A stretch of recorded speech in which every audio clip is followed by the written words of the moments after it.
Hello guys! Samahan niyo ako sa panibago na namang adventure. So ngayon nga pupunta pala kami sa Puerto Princesa, Palawan para mag-attend ng 17th Southern Luzon Geographical Conference. Kasama ko nga pala ang mga SK Chairperson at SK officials together with barangay officials ng Pilar. At dito nga maaga kaming nagbiyahe para makaiwas sa traffic at para maabutan namin yung oras ng aming flight. At ayan, dahil tanghali na kami umalis, nag-stop over muna kami dito sa May Kamalig sa tinatawag na Barisbis upang mananghalian. After nga mananghalian, diretso na agad kami ng biyahe. Hindi na kami tumagal pa doon kasi yun nga may hinahabol kaming oras. At dahil nga mahaba yung biyahe papuntang Maynila, ayan, naabutan na naman kami ng gabi sa daan. Kaya nag-stop over ulit kami dito sa Calauag, Quezon upang mag-dinner. At yan ang mga SK Chairperson, pagod na pagod. Ayan, halatang gutom na sa biyahe. Kaya ayan, kain lang. At eto naman yung mga ganap sa loob ng bus, yung mga nalalamig sa aircon.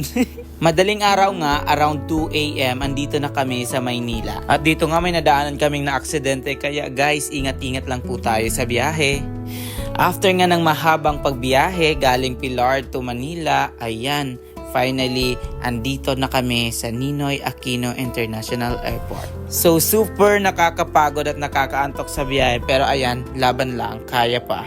At eto nga, pababa na kami ng bus dito sa may tapat ng International Airport. Ayan yung mga kasama ko. Kahit puyat pa yan, sige lang, go, laban lang. Dito nga, inaasikaso na namin yung mga bagahe namin. Yung mga maleta, ayan, double check para walang maiwan. Kasama nga rin pala namin ang mga magagandang facilitator ng Adventura. At dito nga guys, sobrang excited na ako kasi this is my first time in Palawan. Kaya see you in a bit, Palawan! Pagkatapos nga namin maasikaso yung mga bagahe namin, ayan, pumasok na kami dito sa airport. Ang una pala namin ginawa dito, ayan, nagpila kami para i-check yung aming mga dala. Ayan, tatanungin kami kung i-hand carry ba yung mga dala namin or for check-in. So now, it's my turn. Ayan, konti lang ang aking dala para hindi naman ako mahirapan ng bonggang-bongga. At nga pala guys, kapag mag-flight kayo, huwag niyong kakalimutan ng ID. Napaka-importante ng ID for verification. At yun nga, dahil na-check na yung aming mga dalahin, naka-check-in na yung ibang mga maleta. So, andito na kami sa loob. Maghihintay pa kami ng mga ilang oras kasi yung flight namin is 10 AM. Dumating kami dito ng nasa 2 or pa 3 AM na. Ang daming magbabiyahe dito guys sa airport, kaya yung mga upuan occupied na. Kaya itong mga SK Chairperson, nakaupo na dito sa lapag. Habang naghihintay, nag-aalmusal na kami dito. So pakitulungan guys, itong mga nasa lanta, hindi na po sila makauwi. Piso-piso lang po para sa kanila. Charis. At dahil nga mga inaantok pa kami, ay hindi na kinaya, sige, higa lang dito sa lapag. Hindi naman tayo kilala ng mga tao dito, kaya carry lang. At ito nga ang SK Chairman ng Salvacion at SK Kagawad, sige, i-feel nyo yung pagbablog natin. Hi guys, dito po kami guys sa Japan. Ang lamig sa Japan, guys. Ganito pala po ang buhay OFW guys. Nahirap pala, guys. Mahirap pala guys. Ang sabi, Japan, hoy Palawan lang tayo. At sa wakas guys, after ng mahabang paghihintay, eto na yon. Mag-aasikaso na kami sa aming flight. At yan nga, papunta na kami ng first floor. Pupunta kami ng gate 1-2. Doon kasi yung flight namin na 5J645. Ayan, magpipila kami palabas. After ulit ma-check yung ID namin at yung boarding pass, so sasakay po kami dito sa Cebu Pacific Bus para ihatid kami doon sa aeroplano. Sa wakas, makikita na kita Palawan. Konting oras na lang. Kahit haggard na ako, lalaban pa din kami para sa'yo. So ayun, nahatid na kami guys ng bus dito sa may aeroplano ng Cebu Pacific. So ayan, sasakay na po kami dito. Pipila ulit kami papunta sa loob. Hala, kinakabahan ako guys kasi this is my first time na sumakay ng aeroplano. Hindi ko alam kung ano yung experience, but ayan, masaya ako. Eto na guys, eto na yon. Papunta na kami ng Palawan, kaya ayan, papasok na ako. Tara, samahan nyo ako. Eto guys, papasok na nga kami ng eroplano. So, nafe-feel na namin yung good vibes. Nawala na yung pagod namin, yung nakapasok na kami dito. Kasi ba naman yung paghintay namin doon sa loob ng NAIA Airport ng napakatagal.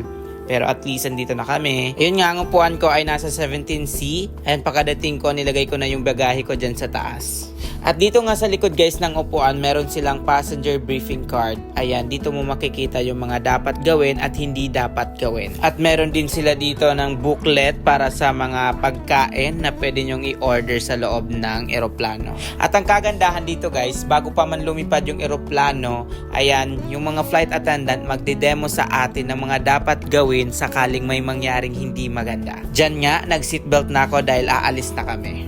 So eto na yun guys, kinakabahan ako, lilipad ng eroplano.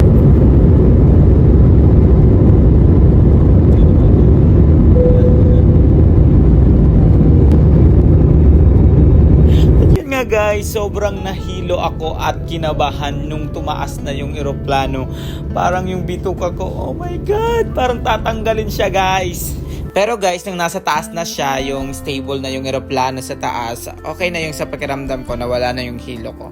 Napakaganda guys ng view dito sa taas. Ayan, makikita mo yung ulap. Ayan, halos kapantay mo na siya.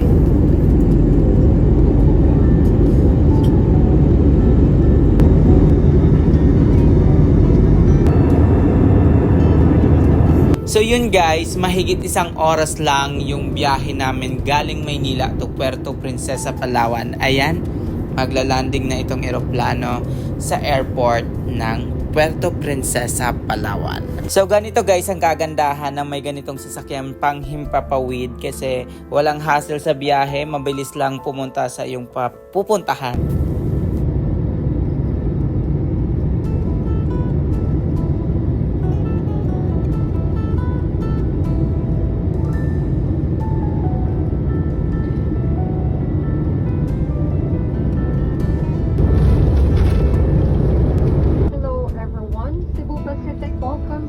Puerto Princesa International Airport. Ayun nga guys, sumakses. Andito na kami sa Puerto Princesa, Palawan.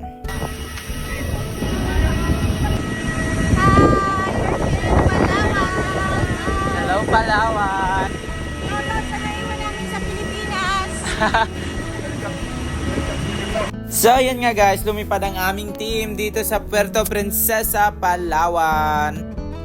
Narito na nga kami sa loob ng airport ng Puerto Princesa. So, pumunta po kami ng baggage area para i-claim o kunin yung mga bagay namin, yung mga maleta namin na dala. Pagkatapos nga namin makuha yung mga bagahe namin, ayan, pupunta na kami ng van. Babiyay ulit kami papuntang hotel. At ito na nga guys, kami sa loob ng van. Ayan, pupunta na po kami ng Soto Grande Hotel. Doon po kami magstay. After nga ng ilang minutes na biyahe, ayan, nakarating din kami sa hotel na aming pupuntahan. Pagdating nga namin dito sa hotel, ayan, kumain na kami kasi nakakagutom na yung biyahe.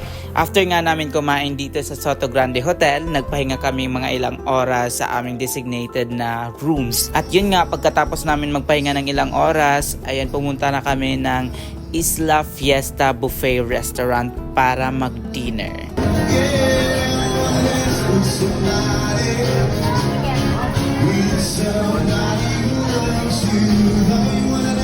So ayun nga guys, hanggang dito na nga lang muna ang aking isang buong maghapong vlog. Marami pa kayong aabangan dito, marami pang adventure at may mga a-attendan pa kaming mga seminar. So thank you for watching guys. See you sa part 2. Bye bye!